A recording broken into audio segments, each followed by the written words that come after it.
సితెలలో నూనెను సిద్ధముగా చేసుకో, రాజు రానయ్యున్నాడు. ఎత్తగా చూడండి 2వ అధ్యాయము 65వ వచనములో స్త్రీలు అక్కడ ఉంటుంది, గాయకురాండ్రు అని ఉంటుంది చూడండి. గాయకురాండ్రు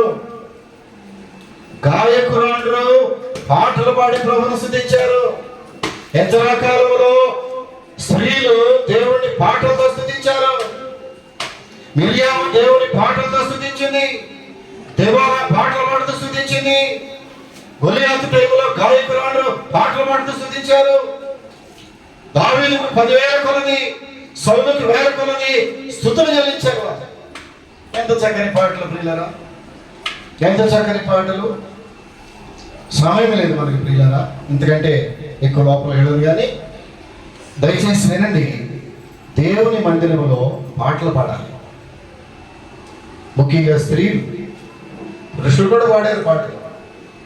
ముఖ్యంగా స్త్రీలు దేవుని సన్నిధిలో పాటలు పాడటం అనేది అలవాటు చేసుకోవాలి. మీకు తెలుసా, వాక్యము కంటే కొన్నిసార్లు ఒక మనిషిని మార్చగలిగేది పాట. ఏసన్న గారి పాట, ఒకరోజు నేను ఒక మీటింగ్లో ఏసన్న గారి పాట పాడుతున్నాను. ఏ పాట కాదు, మొన్న పాడైన పాట. నేను ఏం పాట అది? నైవేద్యములు దహన బలులు నీవు కోరగా, ఆ పాట పాడతాను. నైవేద్యములు దహన బలు కలపచ్చుకమ్మా, నీవు కోరగా నా ప్రాణాత్మ శరీరము బలియార్పణ కాగా, నా జిహ్వ బలులు స్తోత్ర బలులుగా మారిపోయేనే. నా జిహ్వ బలులు స్తోత్ర బలులుగా మారిపోయేనే. సత్య సంపూర్ణంగా సర్వలోకానికే చక్రవర్తివి నీవే యేసయ్యా. ఆ పాట పాడుతున్నాను నేను వాక్యంలో. ప్రియులారా, దేవుని ఆత్మలు దిగి వచ్చేసి యేసన్న గారు రచించి పాడిన పాట ఎంత బ్యూటిఫుల్ పాట, ఆత్మ కుమ్మరించే పాట. అది ఇప్పటికీ ఆ కారులో చూస్తే యేసన్న గారి పాటలే ఉంటాయి ఆ కారులో. నిజమైన దైవజనుడు, ఆత్మీయ దైవజనుడు, ఆత్మ వర్షమును కుమ్మరించిన దైవజనుడు అని పాట పాడుతూ ఉంటే దేవునికి పరిశుద్ధ ఆత్మ దిగివచ్చిన సందర్భాలు ఎన్నో. పాటలే మనుషులు మార్చేస్తాయి. పాడుతున్నావా పాటలు? పనికిమాల పాటలు పాడతారు కొంటున్నారు. ఈ మధ్య క్రైస్తవ పాటలు అంటున్నారు, కానీ అవి కూడా పనికిమాల పాటలు. క్రైస్తవ పాటలయా? క్రైస్తవ పాటలు పనికిమాల పాటలు పాడతారు కొంటున్నారు. సాహిత్యము లేదు, దానిలో వాక్యం ఉండదు, ఆ సినిమా స్టైలు పనికిమాల పాటలు. వద్దు, అర్థవంతమైన పాటలు పాడు. యేసన్న గారు పాట రాసి పాడుతూ ఉంటే దేవుని వాక్యం దానిలో ఉంటుంది. దేవుని వాక్యములో ఆ దేవుని మాటలు లేకుండా యేసన్న గారి పాటలు లేవు. గమనించాలి మీరు దయచేసి. ఎలాంటి పాటలు పాడుతున్నావు? అర్థవంతమైన పాటలు. ఈ మెర్సీ ప్రార్థన మందిరంలో పాడే ప్రతి పాట అర్థవంతమైన పాట. గమనించారు ఎప్పుడైనా? నిజం అనుకున్న వాళ్ళు చప్పట్లు కొట్టండి ఒకసారి. మెర్సీ ప్రార్థన మందిరంలో పాడే ప్రతి పాట అర్థవంతమైన పాట, పరిశుద్ధాత్మతో నిండుకున్న పాట, హృదయాలను కదిలించే పాటలు, ఒక పాపిని పశ్చాత్తాపపు ఆత్మలోనికి నడిపించే పాటలు. పాడతావాలండి? పాడాలి. రండి అసలు విషయానికి వచ్చేద్దాం. ఇప్పుడు వాక్యాల గంట. ఇప్పుడంతా అరగంట సేపు వాక్యం చెప్పలేదు, నేను పాటల గురించి మాట్లాడాను. ఇప్పుడు మరియమ్మ గారి పాట ఏంటో ఒకసారి చూద్దాం. దీన్ని దయచేసి లోకాసు వార్త మొదటి అధ్యాయము. ఇప్పుడు అసలు పాటలకు వద్దాం. ఎంతమంది పాడారు? చాలా మంది పాడారు. మరియ పాడింది, ఎలిజబెత్ గారు పాడింది, హన్నా గారు పాట పాడింది, మిరియాం గారు పాటలు పాడింది, దెబోరా పాటలు పాడారు, ఆ గొలియాతు దగ్గర స్త్రీలు పాటలు పాడారు, ఎజ్రా దగ్గర సర్వ సమాజం అంతా గాయకులందరూ పాటలు పాడారు. సరే, ఇలా చూస్తే చాలా మంది పాటలు పాడారు. కానీ మరియా విషయానికి రండి. మరియా పాట పాడిందండి. ఎంత కమ్మని పాట పాడిందో చెప్పండి. లోకాసు వార్త మొదటి అధ్యాయము 46 నుంచి 55 వచనాల్లోకి చూస్తే అది ఎవరు రాశారు? ఎవరు రాయలా? మరియా ఆత్మపూర్ణురాలై పరిశుద్ధాత్మ దేవుడు ఎప్పుడైతే మరి మీదకి వాళ్ళాడో, దేవుని ఆత్మ నేను కమ్ముకొనను అని గాబ్రియేలుతో మరియతో మాట్లాడినప్పుడు ఈ శుభవచనం ఏమిటో అని ప్రభువుని అడిగింది మరియా. ఇది నాకు ఎలాగ జరుగును? నీవు గర్భం ధరిస్తావమ్మా, నేను కన్యకను కదా, వివాహం కాలేదే, ఇది ఎలాగ జరుగును? పరిశుద్ధాత్మని వేదిక వస్తుందమ్మా. పరిశుద్ధాత్మ సహాయంతో ఎప్పుడైతే మాట్లాడిందో పరిశుద్ధాత్మ మీదకి వచ్చేసింది. పరిశుద్ధాత్మ సహాయంతో గర్భం ధరించి ఆ గర్భంలో పెరిగే బిడ్డెవరు? సాక్షాత్తు దేవుని కుమారుడు. సాక్షాత్తు దేవుని కుమారుడే ఆ దేవాది దేవుడు ఆ మరియ గర్భంలో పెట్టాడు. ఎంత ఆశ్చర్యం! ఎలాంటి ధన్యత! ఇది మొదలుకొని అన్ని తరముల వారు నిన్ను ధన్యురాలందరూ. ఎందుకు ధన్యురాలైంది? ఆమె గర్భంలో ఎవరున్నారు? సాక్షాత్తు దేవుని కుమారుడు. ఎంత ఆశ్చర్యం! ఒక మానవురాలి గర్భములో దేవుడు జన్మించడం ఆశ్చర్యమా? అత్యంత అద్భుతకరమైన విషయం. అప్పుడు తన బంధువుల ఎలిజబెత్ ఎవరో తెలుసురా? సేవకురా. ఎలిజబెత్ ఎవరు? సాక్షాత్తు సేవకురా. ఆమె అహరోను వంశస్థురాలు. ఎలిజబెత్ అహరోను వంశస్థురాలు. వాళ్ళ తాత ముత్తాతలు అహరోను వంశస్థులు, అనగా లేవీ వంశస్థులు, అనగా దేవుని సన్నిధిలో మరి ఏమన్నా యాజకత్వం వహించేవాడు. యాజకురాలు కుమార్తె జకర్యా యాజకుడు కుమారుడు. అహరోను కుమార్తెలు ఒక కుమార్తెమే. స్వతహాగానే దేవుని సేవకురాలు. ఆమె నోట్లో నుంచి పాటలు వస్తూ ఉంటే అక్కడికి ఎవరు వెళ్ళారు? ఒక ఫైన్ మార్నింగ్ ఎవరు వెళ్ళారు? మరీ చిన్నపిల్ల. ఆమె ఏమో 100 సంవత్సరాల ముసలమా, మరి ఏమో 12-13 ఏళ్ళ టీనేజ్ గర్ల్. వీళ్ళిద్దరు పోటీ పాటలు. ఆమె పాట పాడుతుంటే ఆమెతో పాటు ఏమో కూడా పాట పాడటం ప్రారంభించింది.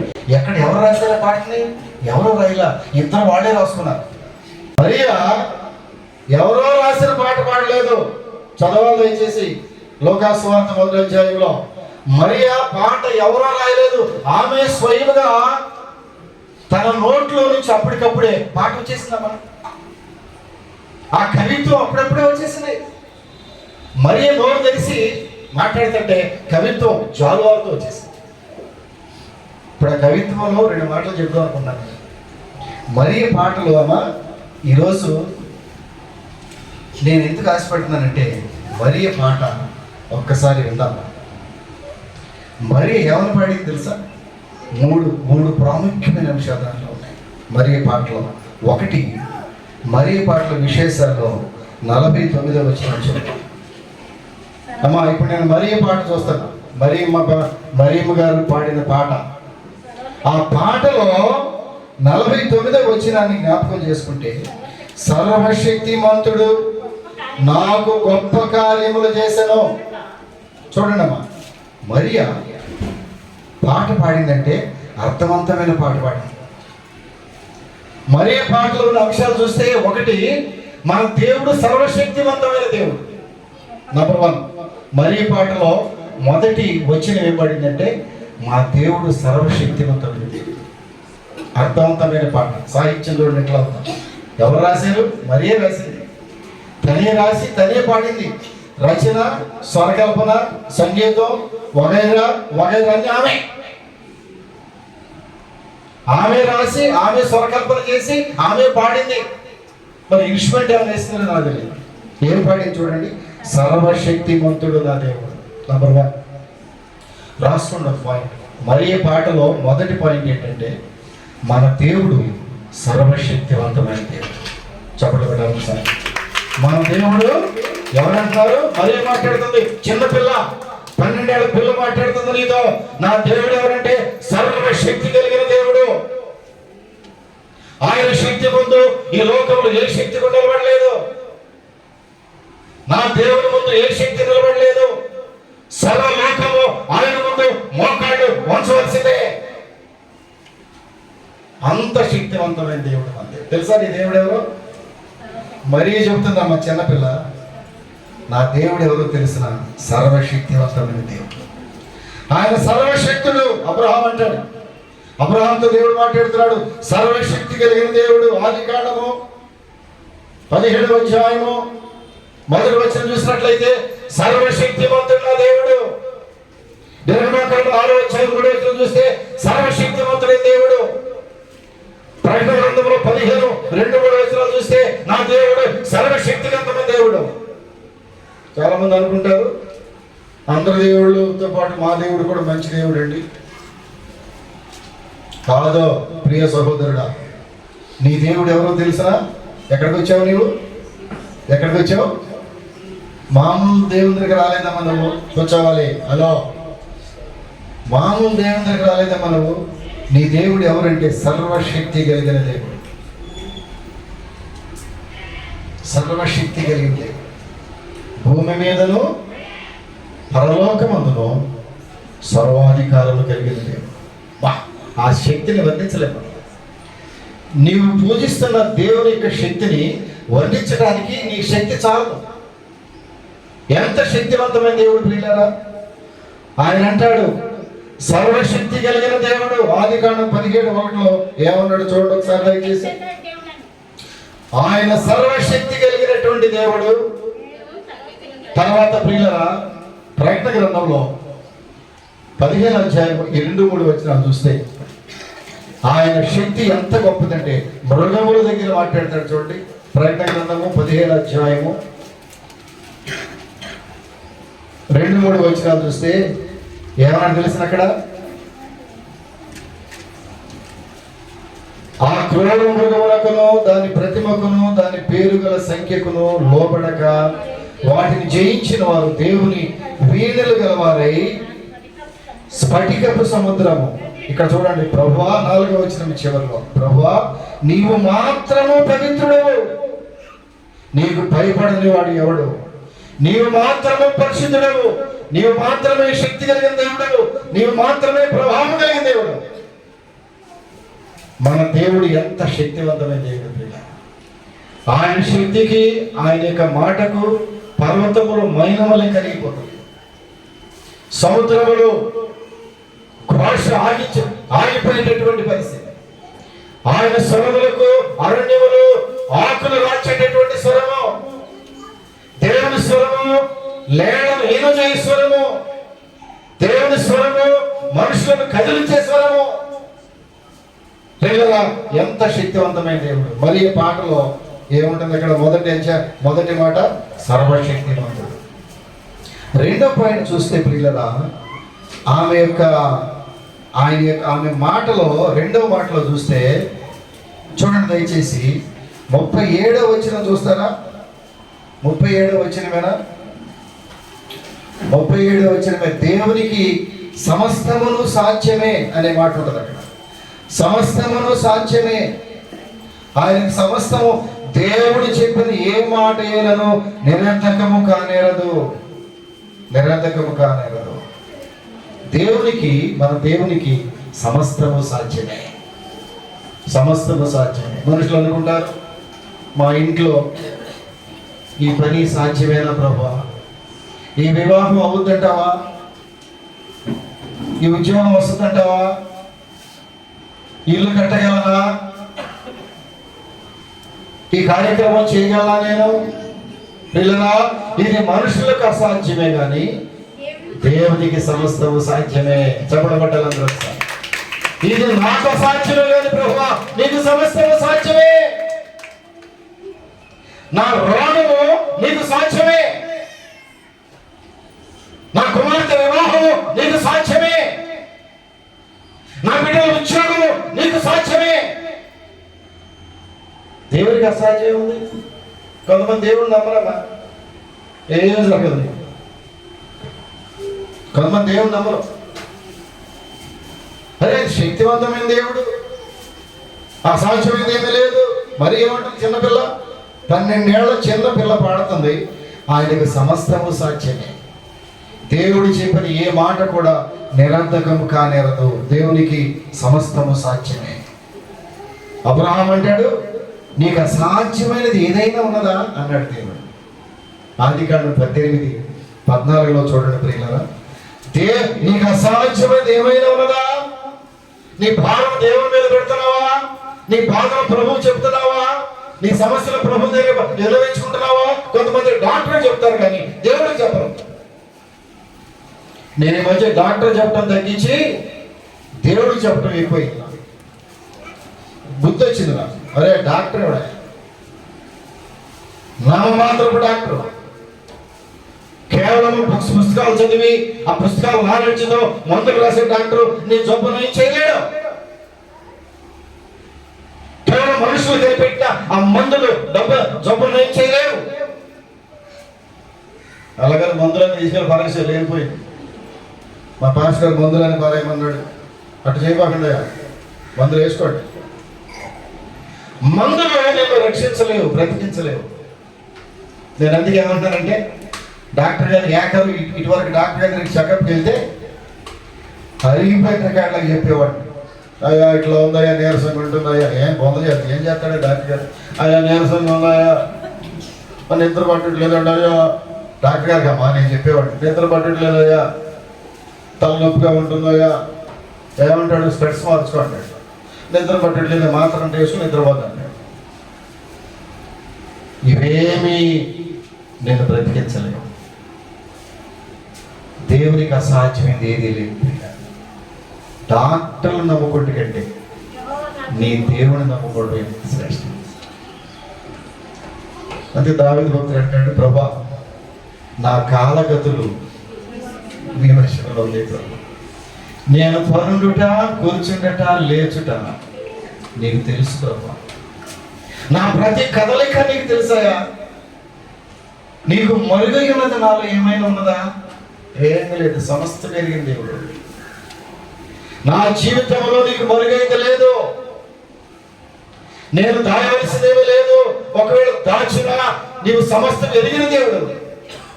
కొంతమంది దాస్తారు కదా, డాక్టర్ దగ్గర కానీ లాయర్ దగ్గర కానీ దాయకూడదు అంటారు.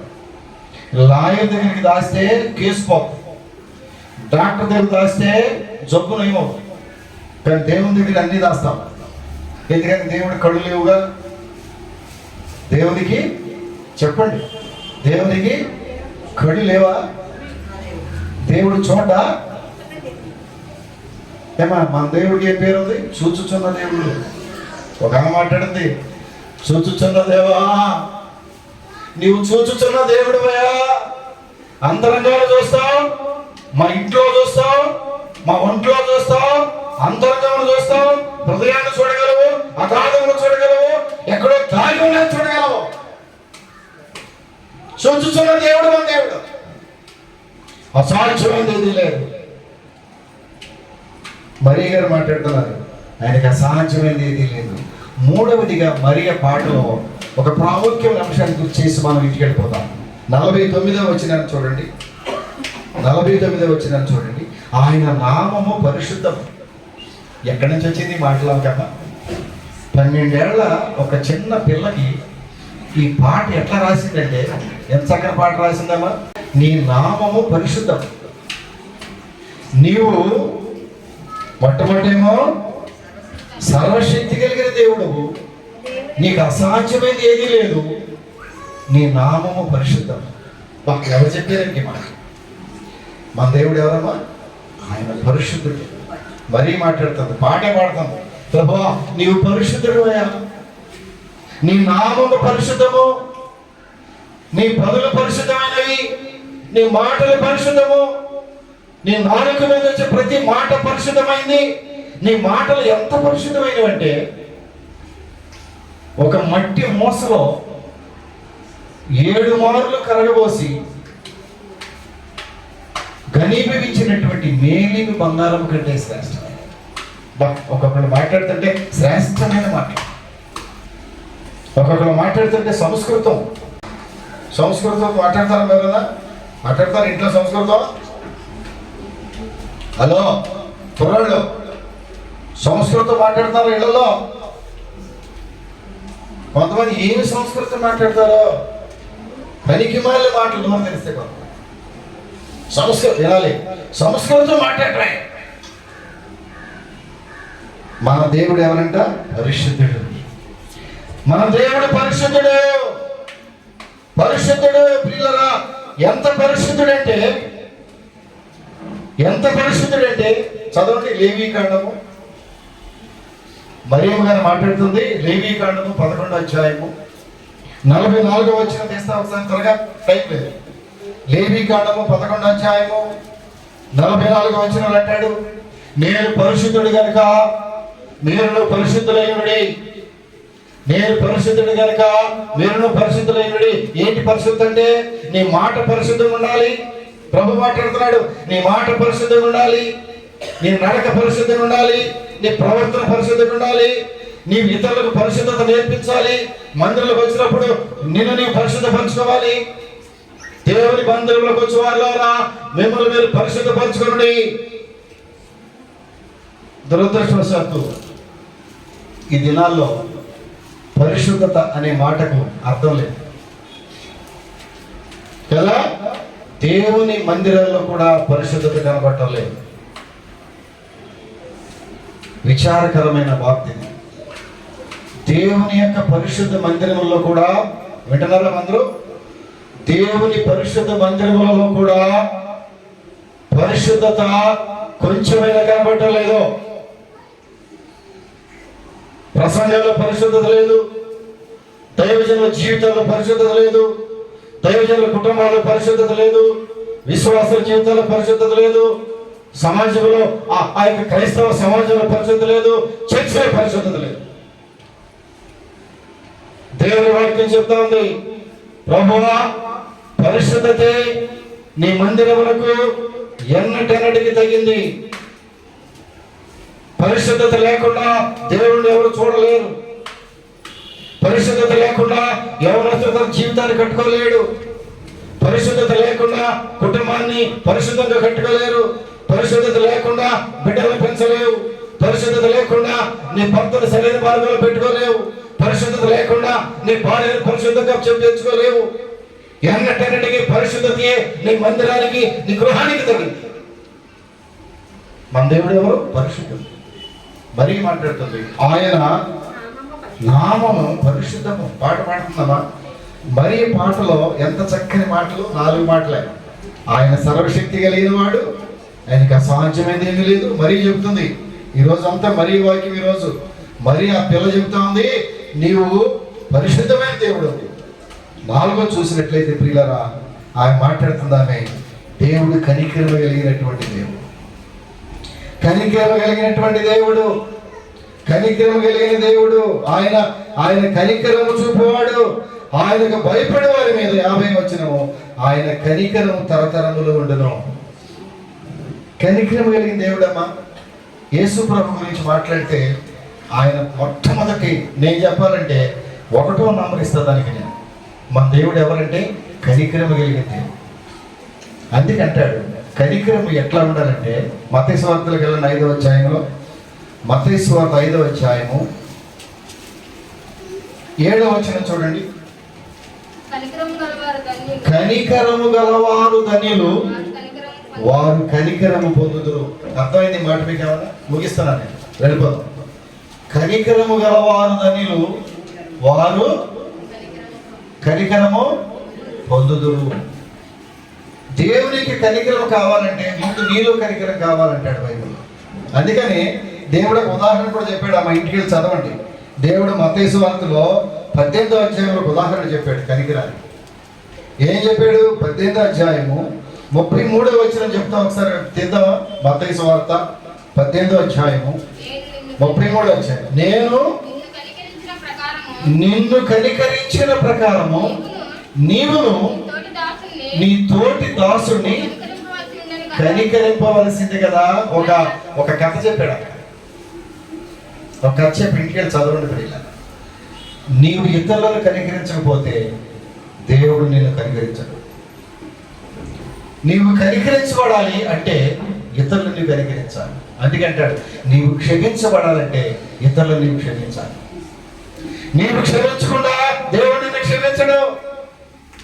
ప్రభావాలను క్షమించని అడుగుతూ ఇతరులు క్షమించకపోతే దేవుడు నిన్ను క్షమించడు. అది ఎవరు చెప్తున్నారు? మరీ చెప్తా ఉంది. ఆయన కనికరమగలిగిన దేవుడు. ఏమంటారు చూడ మరి గారు ఇక్కడ 50వ వచనంలో, ఆయనకు భయపడే వాళ్ళ మీద ఆయన కనికరము తరతరములు ఉండను. మన దేవుడు కనికరం కలిగిన దేవుడు. అందుకే నీవు కూడా ఇతరుల ఎడల కనికరము చూపాలి. ఒక పేదరాలు దగ్గరికి వస్తే కనికరము చూపాలి. నీకంటే దేవమైన స్థితిలో ఒక వ్యక్తి దగ్గరికి వస్తే కనికరము చూపకపోతే నీవు సరైనటువంటి క్రైస్తవుడు కాదు.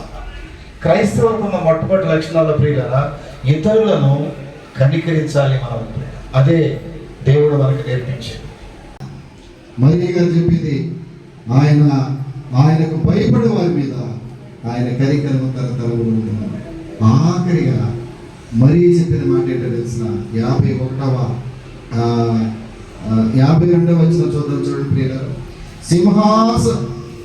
51 ఆయన తన బాహువుతో పరాక్రమము చూపెను, వారి హృదయంలో ఆలోచన విషయమై గర్విష్ఠులను చెదరగొట్టెను. ఆఖరిగా ప్రియులారా మరి అంటది, గర్విష్ఠులను ఆయన చెదరగొట్టాలి. దీనులను పైకి లేవనెత్తి గర్విష్ఠులను చెదరగొట్టేస్తారు.